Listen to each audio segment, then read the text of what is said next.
하나님께서 오늘 제 설교에 딱 맞는 간증을 주시려고 이번 주간에 이렇게 이런 일이 일어난 것 같습니다. 이번 주 설교 제목이 환난 중에 능히 위로하시는 하나님이라는 제목입니다. 오늘 읽은 고린도후서 1장 3절로 11절 말씀을 가지고 환난 중에 위로하시는 하나님이라는 제목으로 함께 말씀을 나눠보겠습니다. 사도 바울은 지난 시간 말씀드린 대로 고린도 전서를 쓰고 나서 고린도후서를 쓰는 동안 엄청난 환난을 받은 것 같습니다. 그는 자신이 이제 무섭고 절망스러운 환난에서 그런데 벗어났고 지금은 힘이 넘쳐서 얼마든지 고린도에 있는 교인들을 위로할 수 있다라고 이렇게 5절로 6절을 통해 말씀하고 있습니다. 또한 사도 바울은 자기가 당한 고난, 아시아에서 당한 고난을 이야기하는데요. 그 고난을 위로와 연결시키고 자기가 받은 위로를 고린도 교인들의 위로와 연결시키고 있습니다. 그래서 해리 나우엔이라고 하는 그 신학자가 상처받은 치료자라는 제목의 그 책을 썼습니다. 그 이야기는 뭐냐면 상처받아본 사람이 그 상처가 치료되면 다른 사람들의 상처를 어루만져 줄 수 있다는 거예요. 저는 평생에 많이 아파보질 않았어요. 그래서 누가 아프다고 그러면요 그것이 잘 이해가 잘 안 돼요. 근데 제가 몇 년 전 우리 주택 공사를 하다가 다치고 나서 앰뷸런스를 타고 알렉산드리아로 가는데 이게 아픈 사람들의 마음인가 보다. 근데 아직도 제가 아픈 사람의 마음을 잘 이해를 잘 못합니다. 그러다 보니까 제가 아파도 이거 내가 떼정하는 거 아니야? 진짜 내가 아픈 거 맞아? 이런 생각이 들기도 합니다. 근데 여러분 어떤 같은 병을 앓았던 사람이 그 같은 병을 앓고 있는 사람 마음을 가장 잘 이해할 수가 있습니다.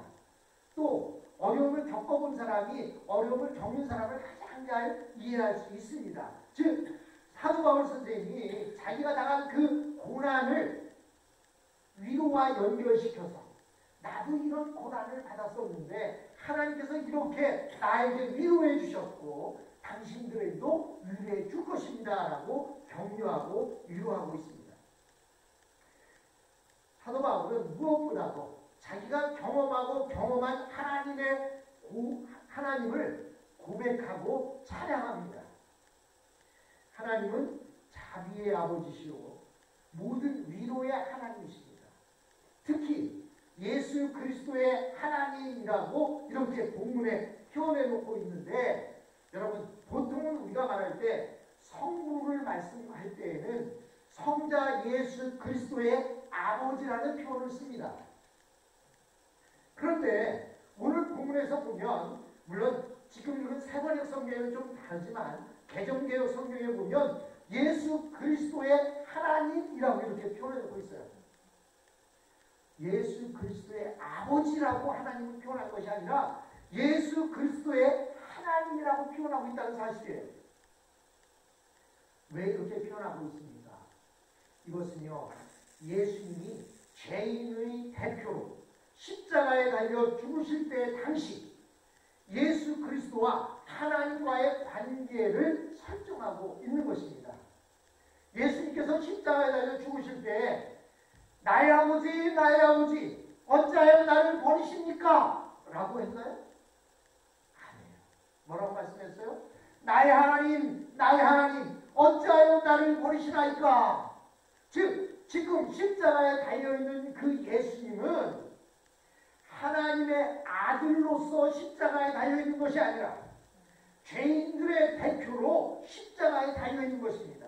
그렇기 때문에 죄인들의 대표가 하나님을 부를 때 죄인들의 대표이기 때문에 아버지라고 부르는 것이 아니라 나의 하나님 어찌하여 나를 버리십니까? 라고 이렇게 부르짖고 있었던 것입니다. 즉 죄인의 대표로 하나님의 심판을 받는 중에 있었기 때문입니다. 그런 죄인임에도 불구하고 예수님은 하나님을 불렀습니다.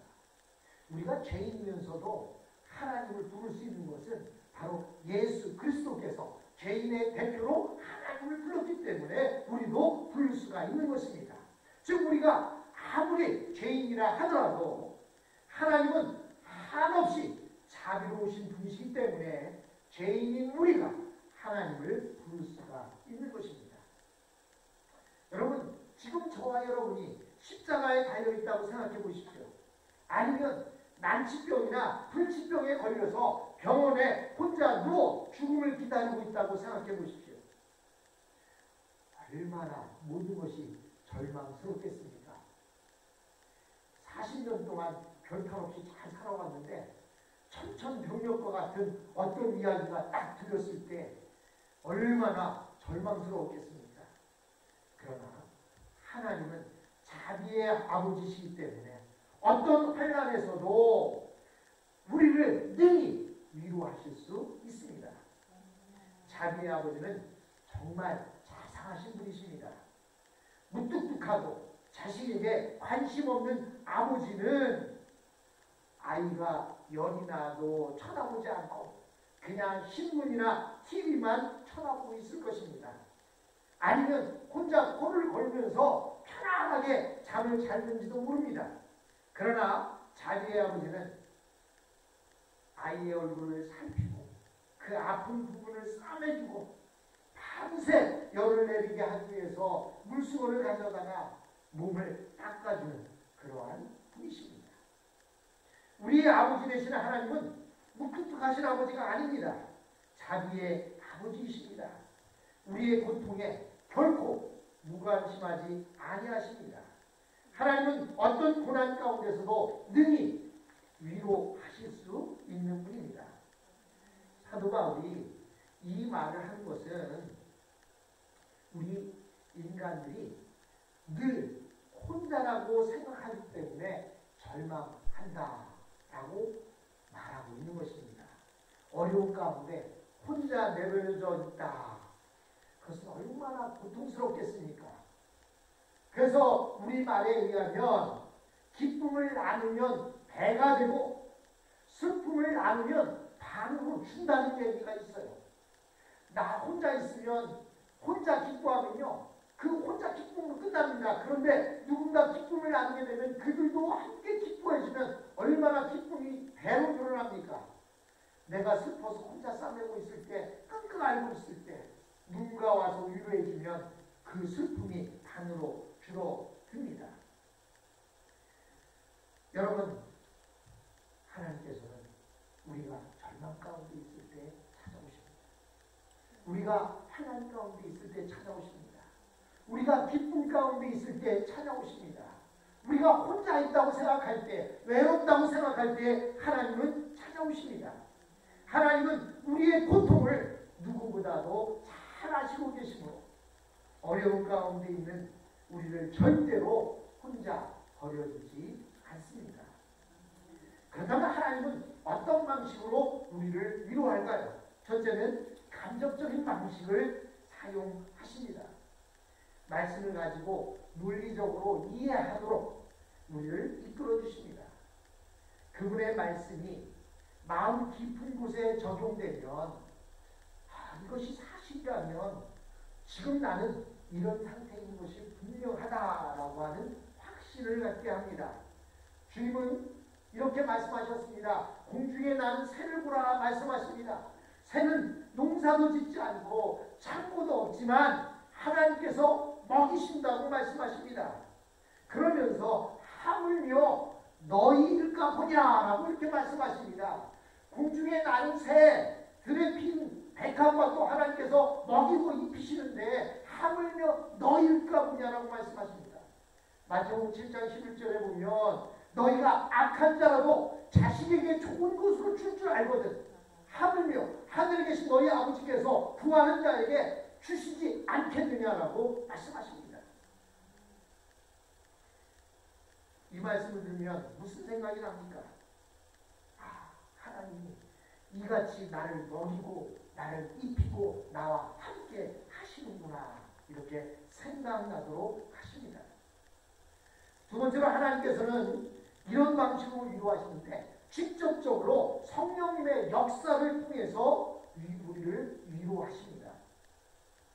말씀에 자신의 상황을 적용하는 유추가 아니라 갑자기 마음의 성령이 충만해지면서 육체적 고통을 이기게 하는 것입니다. 오늘 본문에 보니까 아시아에서 고통을 받았다, 고난을 받았다 말씀하시는데 바울과 실라가 빌립보에서 복음을 전하다가 귀신 들린 여자아이를 고쳐주었어요. 근데 그것 때문에 고소를 당해서 빌립보 감옥에 갇히게 된 일이 있었습니다.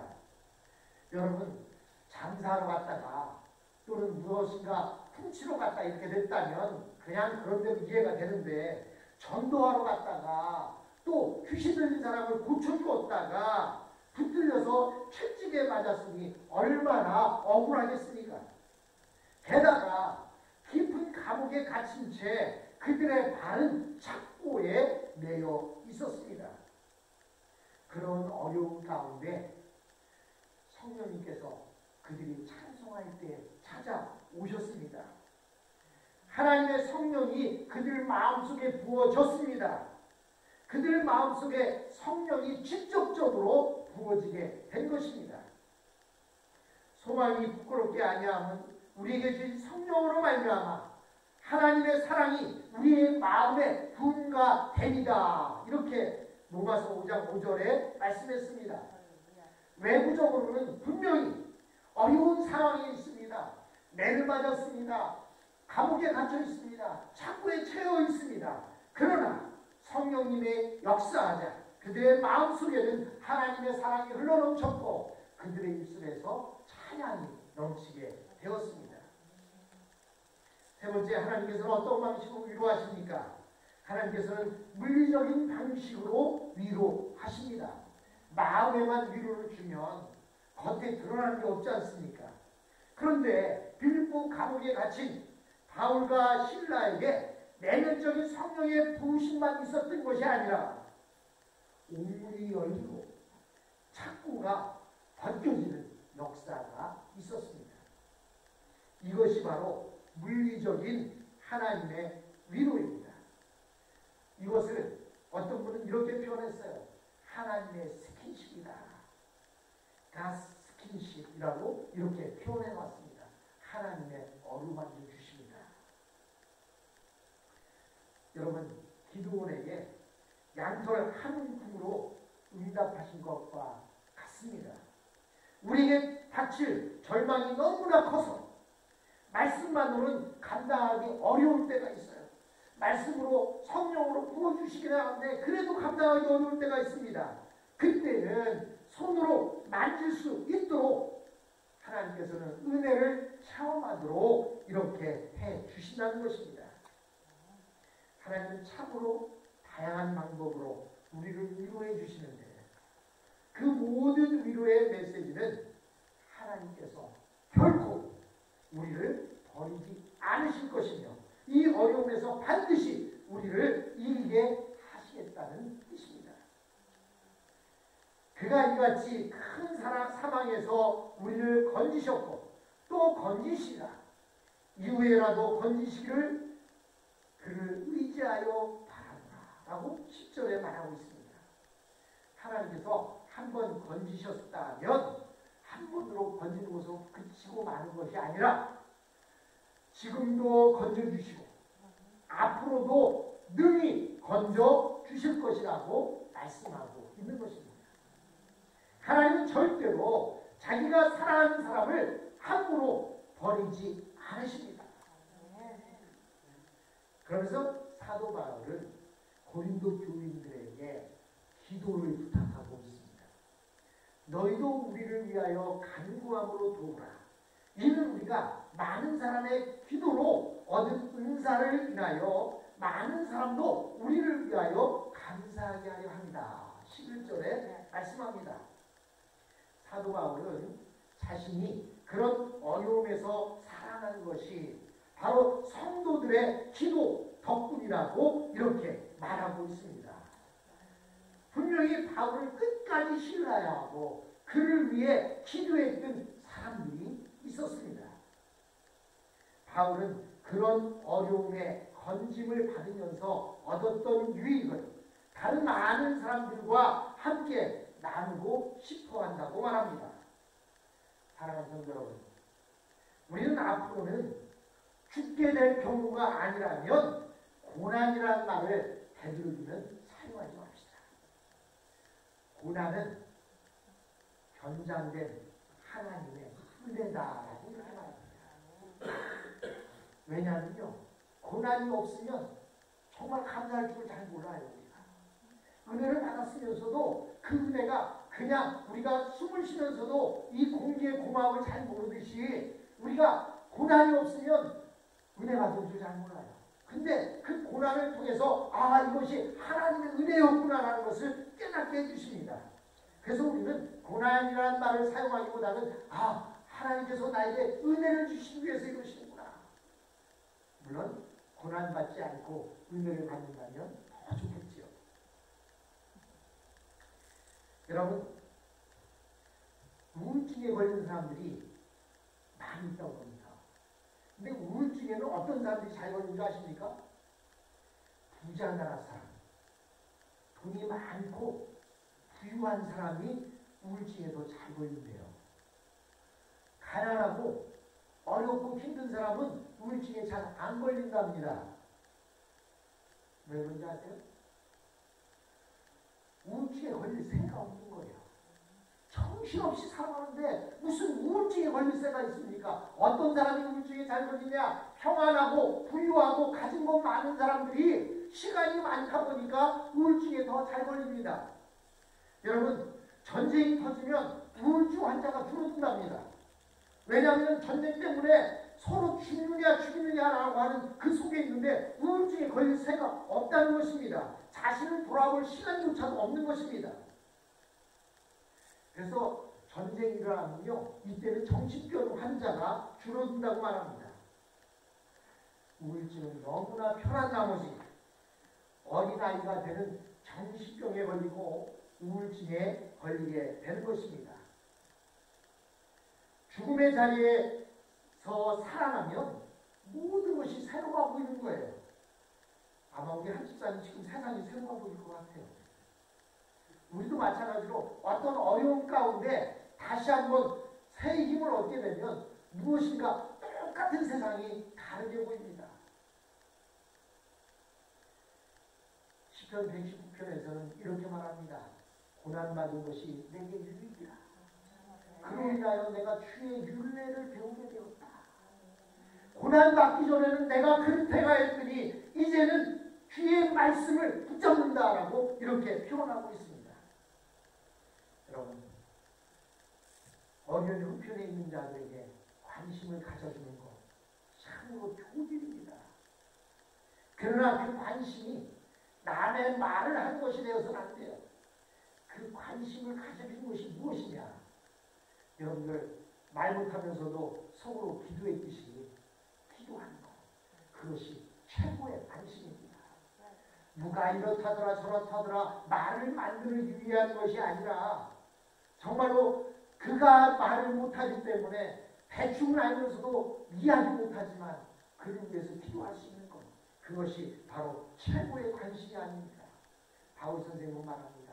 우리를 위해 기도해달라.